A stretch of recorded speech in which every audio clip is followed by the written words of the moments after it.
πολύ σοβαρή καταγγελία. Αν είναι πάνω σε αυτό. Βεβαίως. Έλα. Καλησπέρα σας, κύριε Βρούτσι. Λέτε ότι λύσατε αυτό το βουτσινά αυγή. Είμαι υπεύθυνη πωλήσεων σε μια εισαγωγική εταιρεία. Έχω την τύχη να δουλεύω ακόμα. Έχω την τύχη να είμαι σε μια εταιρεία που, παρόλο που έχει βάλει συνέτερο το κράτος με όλα τα κακό κείμενα του κράτους, παρόλο που είναι σε ένα πολύ εχθρικό περιβάλλον, δεν έχει χρησιμοποιήσει την κρίση για να μας κόψει μισθούς και να διώξει υπαλλήλους κτλ. Όταν ερχόμουν εδώ, ήθελα να κάνω κάποιες ερωτήσεις. Έφτιαχνα στο μυαλό μου διάφορα σενάρια, να σας πω εκείνο, να σας πω το άλλο, το παράλληλο, συγκέντρωνα ερωτήσεις από φίλους, συγγενείς κτλ. Φτάνοντας εδώ, λοιπόν, διαπιστώνω ότι οι απαντήσεις είναι προκάτ. Ό,τι και να σας ρωτήσω, το έχετε ένα φορμάτ όλο μαζί. Θα μου πείτε τη συγκεκριμένη απάντηση, εσείς θα φύγετε ικανοποιημένος και εγώ θα είμαι ακόμα φουντωμένη. Δεν σκοπεύω λοιπόν να μπω στη διαδικασία. Πάω να σας ρωτήσω δύο πραγματάκια. Όσον αφορά τις συντάξεις, καταρχήν θαυμάζω τον κύριο, εγώ δεν θα είχα το κουράγιο καν να το αντιμετωπίσω έτσι. Ο αδερφός μου είναι αμαία, ο οποίος έπαιρνε το επίδομα της πρόνοιας τα τελευταία 40 χρόνια, 30-25. Τα τελευταίο καιρό του ζήτησαν να περάσει από τα ΚΕΠΑ για να πιστοποιήσει την αναπηρία του. Πήγε λοιπόν στο ΚΕΠΑ, όπου του ζήτησαν κάποιες περαιτέρω εξετάσεις, προκλητά δυναμικά γιατί είναι κωφός, όπου μέχρι να τις προσκομίσει η μητέρα μου τις εξετάσεις αυτές, είχε βγει και η απόφαση ότι δεν έχει αναπηρία πάνω από 50%, άρα δεν είναι δικαιούχος προνοιακού επιδόματος. Αυτό από τον περασμένο Νοέμβριο. Κάνοντας την ένσταση η μητέρα μου λοιπόν, και εφόσον δικαιώθηκε ο αδερφός μου, γιατί έχει πάρει ποσοστό αναπηρίας 85%, άρα είναι δικαιούχος του επιδόματος, και εδώ βάζω το δόλο από μεριάς του κράτους, με επίγνωση αυτών που σας λέω αυτή τη στιγμή, τη λέξη δόλος, ξέρω και τις συνέπειες που μπορεί να υπάρχουν σε αυτή τη λέξη. Ο αδερφός μου λοιπόν πιστοποιήθηκε με 85% αναπηρία, 100% κωφός, με συνοδό νόσημα.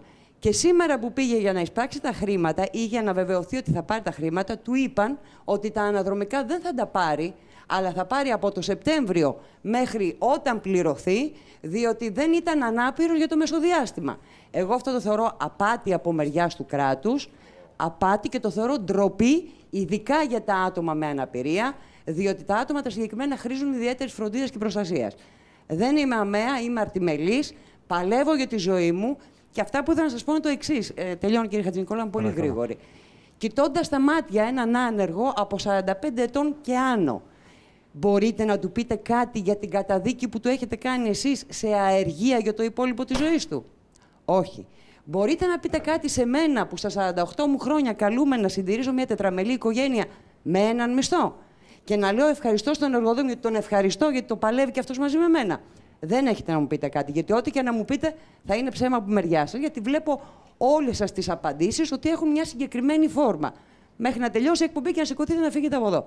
Και θέλω να πω ένα τελευταίο και σας αφήνω. Σήμερα κυδεύτηκε ένα κοριτσάκι 13 ετών από αναθυμιάσεις από Μαγκάλι. Σας θεωρώ ηθικό αυτουργό εσάς και όλους τους συνυπεύθυνους όταν υπογράφετε αυτές τις αποφάσεις με την Τρόικα, με μια άνεργη μάνα 3 μήνες χωρίς ρεύμα και έβαλε μαγκάλι να ζεστάνει το παιδί της. Κυδεύτηκε το παιδί σήμερα, είστε ηθικός αυτουργός. Και θέλω να ρωτήσω αν κοιμάστε τα βράδια. Εγώ στη θέση σας δεν θα κοιμόμουν, θα είχα εφιάλτες από τις τύψεις. Ευχαριστώ πάρα πολύ. Όχι εσάς, τον κύριο Χατζηνικολάου που μου έδωσε το βήμα. Εσάς προσωπικά δεν σας δέχομαι ούτε σαν υπουργό, ούτε σαν υπουργό μου. Θεωρείτε ότι νομιμοποιήσετε με την πολιτική την οποία κάνετε? Έχετε λαϊκή εντολή για αυτό που κάνετε? Είναι ντροπή σας. Και εσάς και της κυβέρνησης και όλων όσων συνυπογράφουν αυτά της Τρόικας. Ντροπή και έσχος. Δεν θέλω απάντηση από μεριά σας. Ντροπή και έσχος και δόλος από μεριά σας για τα άτομα με ειδικές ανάγκες, συγγνώμη λίγο, με ειδικές ανάγκες και όχι και με αναπηρία και με ειδικές ανάγκες, τα οποία έχουν μεγαλύτερο φιλότιμο και περηφάνεια από εσάς που στέκεστε εκεί που το γκατζετάκι σας κοστίζει περισσότερο από το μηνιάτικο της κυρίας. Προσπαθεί να ζήσει η οικογένεια. Ντροπή και έσχος σας. Ευχαριστώ πάρα πολύ, κύριε Χατζηνικολάου. Τα βράδια δεν πρέπει να κοιμάστε. Κυρία μου, φτάνει όμως τώρα.